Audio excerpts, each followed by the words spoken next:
Alright guys, welcome back to the shop. Got my buddy's 85 250R. So, death wobble. What are you going to do about that? I don't know. I have no idea. I've made some calls. I spent last night searching the interwebs trying to figure out what the answer was. And let me tell you how the posts go. The posts go like this. Hey guys, I've got death wobble. And then you get 40 different answers of how to fix it. And then the original guy never comes back and tells you which one of those things worked. I found that over and over. I found it on 350Xs. I found it on 250Rs. I found it on hardtails and softtails. I found it on all kinds of stuff. Not one single original poster came back and said, hey, I tried this, this, and this, and this worked. And so we're going to fix that today.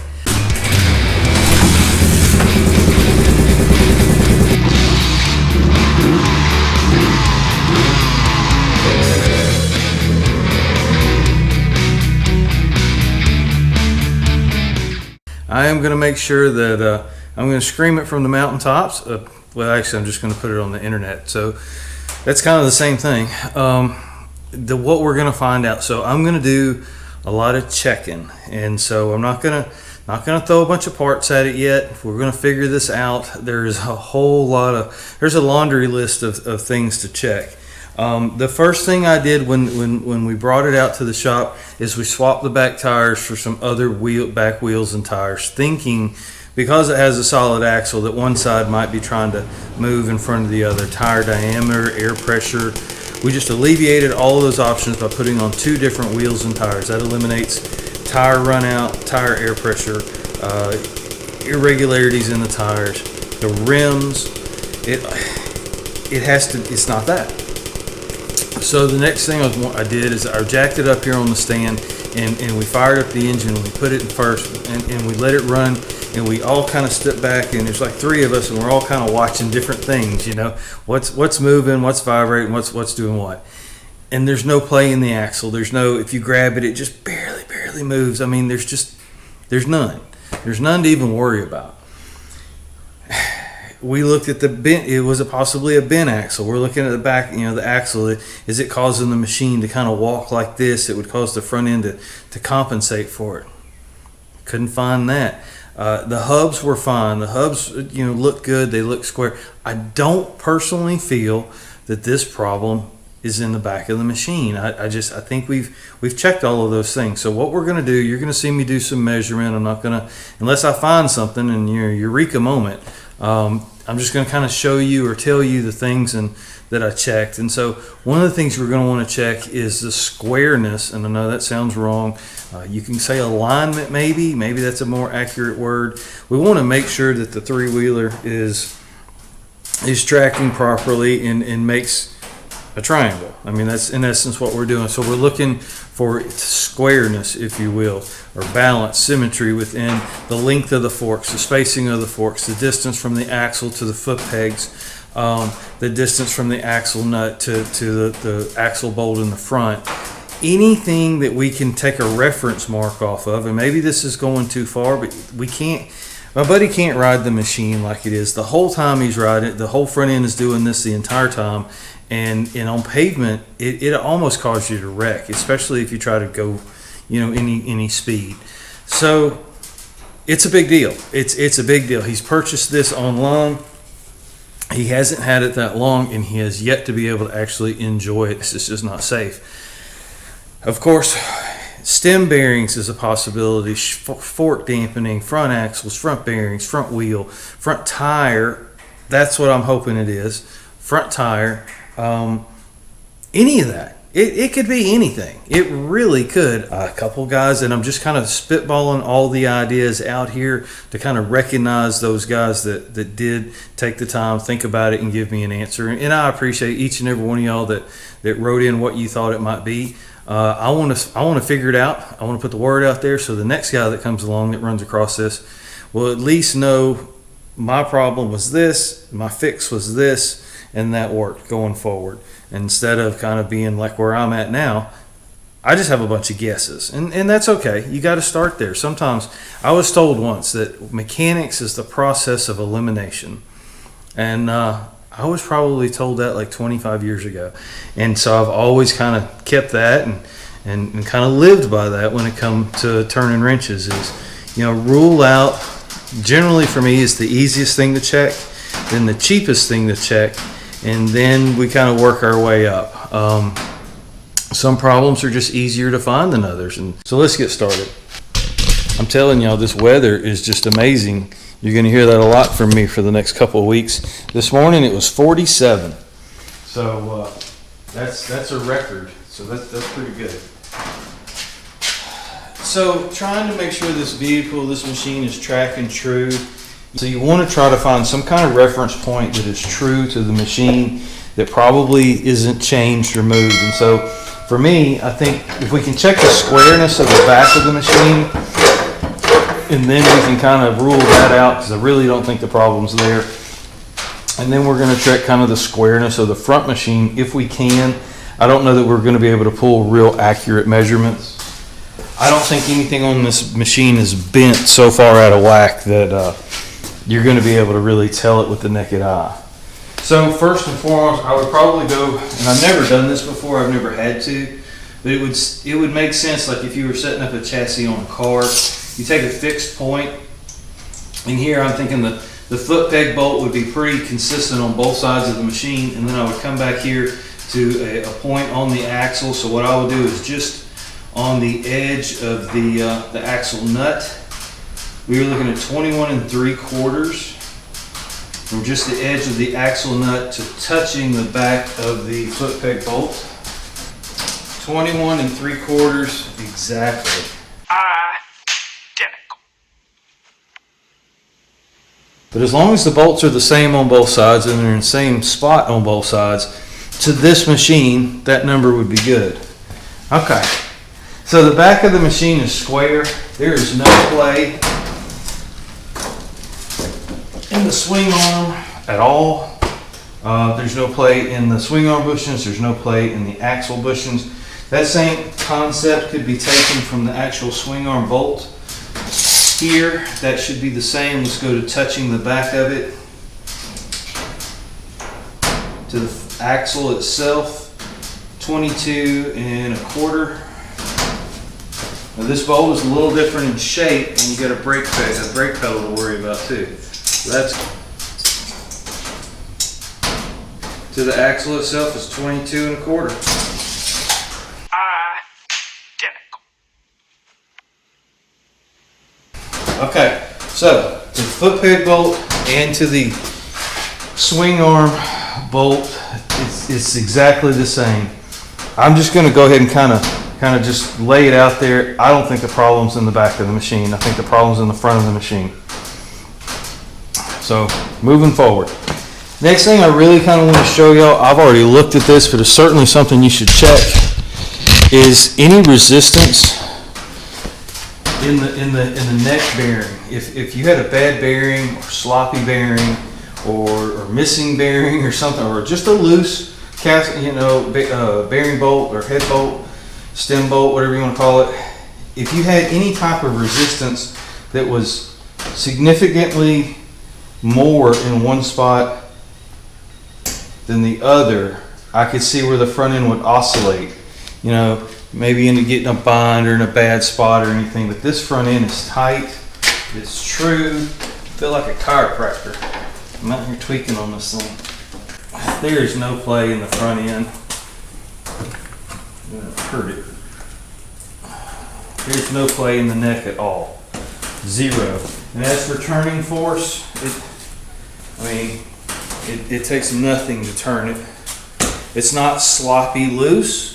It does take a little bit of effort consistently all the way through the range of the neck bearing or the steering. I can't find any fault with the stem bearings themselves. Okay. So we're kind of working our way forward, and I'm moving pretty quick here, but I've been thinking about this for about 20 hours already, so I'm kind of getting y'all caught up.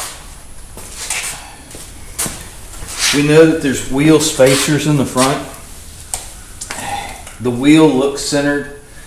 I've come up and spun it. The tire has a little hump to it. Just a little hump. And a guy told me, he said, take a hammer. Anytime somebody gives me a suggestion to fix something and the first thing they say is take a hammer, you got my attention. He said take a hammer and lay it down on the wheel and have it just barely not touching the tire, and then spin the tire. And if the tire hits the hammer or comes to a stop, you know you got a high spot. And I thought that was quite a clever way to deduce that. So anyways, there is a little bit of a high spot in the tire. Just a smidgen. The tire tread is actually wearing, if you look at the tread, now that we're kind of studying the tire, I think the problem is going to lie in the tire. If you look at the tire tread, to me, the tread is taller in the front of the lug and shorter in the back of the lug. Each lug is kind of tapered back a little bit, which I would really think it would be the other way around. I would think the leading edge of the tread would wear more than the back edge, the following edge. I think that's kind of odd. I don't have a degree in tires or anything, so I really don't know. 3/4 of an inch from the tire to the inside of the fork.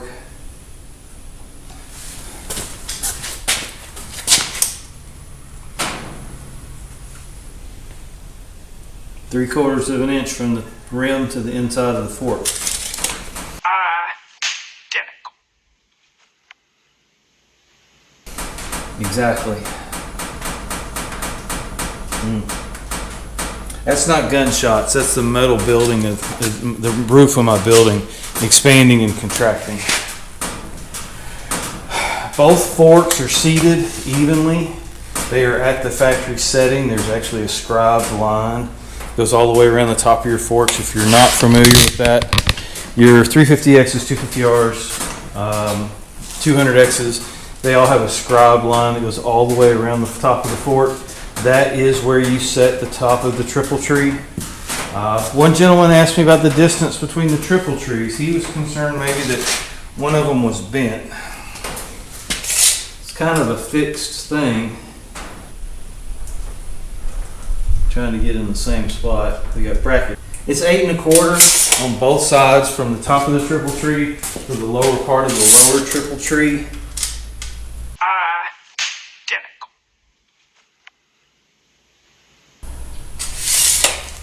They're not making contact with anything. They're not even close to anything that's being bent. If this triple tree, now these are cast. And I would, if I was a betting man, you would break a triple tree before you bent it. Just my experience with cast aluminum. It's kind of brittle. Okay, so moving forward, I'm going to rule out the stem bearings. If it ends up being the stem bearings and I misdiagnosed it, I mean, that happens. I'm going to rule out the upper and lower triple trees. Nothing seems like overtly, just obviously loose. With the wheel spinning like it does, wheel bearings, I really don't think is an issue. There is no play at all in that front tire and the hub. There's none. But if you notice how much the tire is giving, the tire has a slow leak in it, and I've just discovered that. Like I said, this is not my machine. Brakes aren't dragging. It's not like the brakes pulsating. But I tell you what, let's not jump off that yet. So let's say you're riding it and you hit the brake hard, and then you let off the brake. Is it residual? Nope. Nope. Brake is freed up just fine. Okay, so we can rule out the brake. The brake is not pulsating or doing anything goofy. It's not, the line's not collapsed. It's releasing like it's supposed to. Okay. So I had 2 different gentlemen write in and ask me or suggest that maybe there was tire slime in the tire. I'm thinking probably not tire slime. I'm thinking of like a separated belt. And I know these are not steel belted tires, but we'll know for sure. I've got a tire ordered. My buddy wants to change this tire out. This is an old tire. This is an old Shanghai. What do we got here? We got a Shin tire. Yeah. We want to get rid of that. And so we're going to go with a Kenda. Let's see if we've got any Fix-A-Flat in here. I'm going to let the air out of the tire and see if it deforms.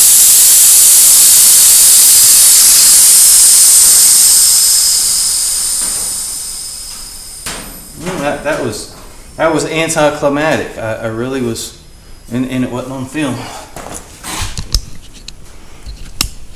It helps if the camera's pointed in the right spot. So I just let the air out of the tire, and I was hoping for some slime to come out, but there isn't any. Kind of just seeing if this tire. Okay, hold on, y'all. Check this out. I think we may have found it. Now I told you I noticed a little hump, and I also told you that look at the tread. Look how the front edge, the leading edge of the front tread is taller than the back edge of that same tread. Each one of them's like that. And that caught my eye because I really would have thought a front tire, the leading edge would have been worn more than the trailing edge. I think this might be the problem. Watch this. All I did was let the air out of the tire. Do you see the big hump in it? Right? It's like a ½ inch. Right there. Are you sure? I'm positive. How could you be so sure? I think that might be it. All right. At least I found something. It's sometimes in mechanics you just look and look and look and look, and you just don't find the thing. You know, you don't find the smoking gun, they say. We don't know that that's the problem yet. Like I said, there was 2 guys that said it was tires, and I'd hoped that it was tires because that was a win-win. The owner didn't like this front tire and wanted to change it out anyway. And a front tire is easy to replace and not have to get into a lot of guessing. But that's mechanics. That's ruling out things that it probably isn't. Checking things.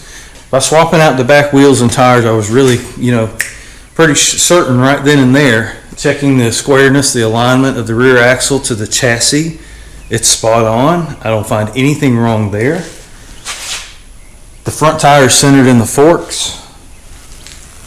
At this point, there's only 2 things left. It's either that tire's bad, which I think it is, or maybe we have a fork that's not. And that's going to be the hardest part to deduce. Once I pull the tire off, kind of take a look at the forks and see if there's one sloppy, one's harder than the other. Because I could think that would make sense, that as the tire was rolling and bouncing along, if one fork was really soft, it could cause a little oscillation between the forks, especially because it has kind of a rhythm to it. It's, death wobble, blah, blah, blah, blah, blah, blah, blah. The only thing that makes me not think it's forks is because if it was soft on one side, I think it would kick to the right or left, but it wouldn't kick back. And so what this machine's doing, it's an equal problem. It's equal left, equal right, equal left, equal right. So whatever the problem is needed to be affecting the right and the left steering of the handlebars. And to me, in my mind, which is a place you don't want to go sometimes, that kind of rules out one of the forks. That just makes sense.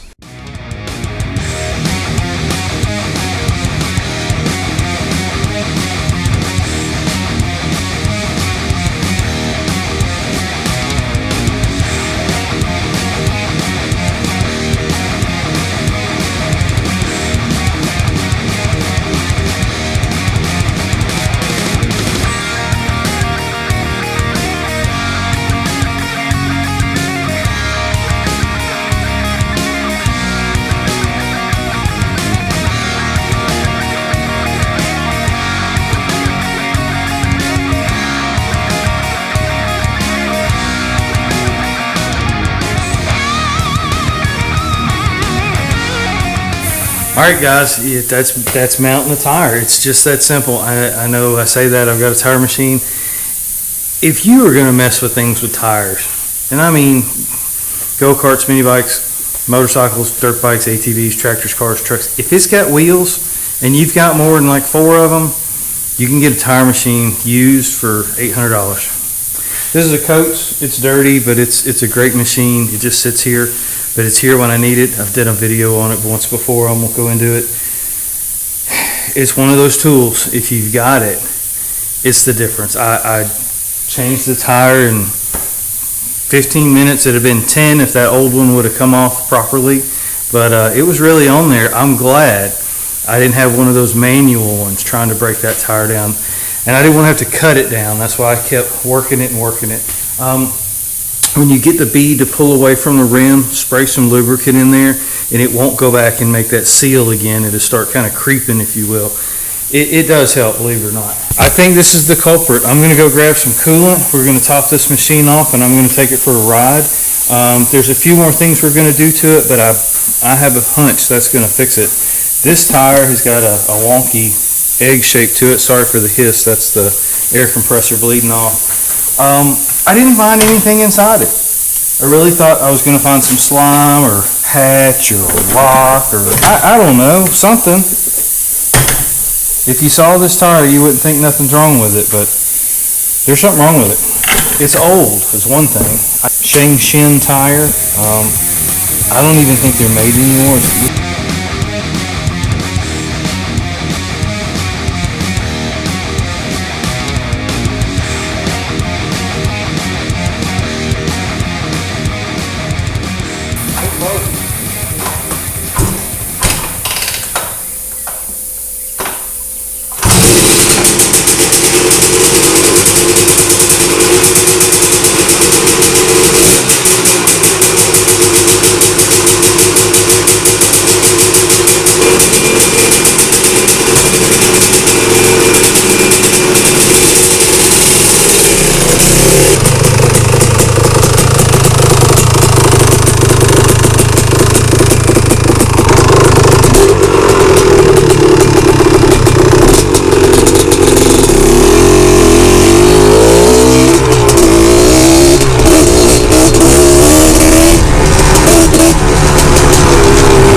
Marvel of engineering.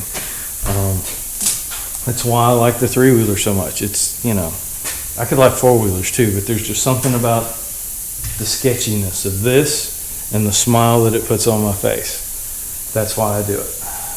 But that's it. 1985 Honda 250R ATC. Just, it didn't get no better than that. That's all there is to it. I'm grateful to have worked on it. That's a beautiful machine. And it's tight and it's crisp and it runs good and it rides good. And it's just funny that tire was the Achilles heel. It caused all those problems, all those drivability problems. I mean, to buy something like this and let it sit because something wasn't right and you wasn't sure what it was, and nobody else knew what it was either. I mean, I probably sent out, 15 texts last night trying, hey, have you ever seen this? And I looked on all the forums and all the websites, and people would ask the question, something's wrong with my, death wobble, something's going on, but never got a definitive answer. So this is the definitive answer. If you've got death wobble on a three-wheeler, start at your front tire. It's free to go ahead and take a bunch of measurements and make sure you're triangularly square. That probably doesn't make any sense, but make sure your axle's not twisted in the back of the machine. Make sure your forks aren't bit best you can. Find a reference point like you saw me do here on the foot peg bolt. Not the foot pegs, because they get all tweaked, but the bolt itself or the bolt holding the swing arm on. Those bolts are probably okay as a reference point. Check that axle. Check the run out of your axle. Put it up on a lift. Run it. See if there's any wheel hop. But this death wobble is a front end problem. And if I was a better rider and could pull a wheelie, I could just kind of take the whole front end out of the equation. But I'm not that good of a rider. I'm more of a mechanic. So there it is. It's fixed. And I'm happy to be that. I don't think it's a dig at all to be a mechanic. If you can fix stuff, here's how I look at it. If you were stuck on an island somewhere, who would you want to be with you? The second person you want to be with you is a mechanic or somebody that can fix things to get you off that island. So second place ain't that bad. Y'all have a good day. Thanks for watching. I hope you enjoyed it. I hope it helps you out. If you've got a death wobble situation, I highly recommend you go to the front and check out your tire. As always, thank y'all for watching. Please like, share, and subscribe. I appreciate it, and I'll see you in a couple days.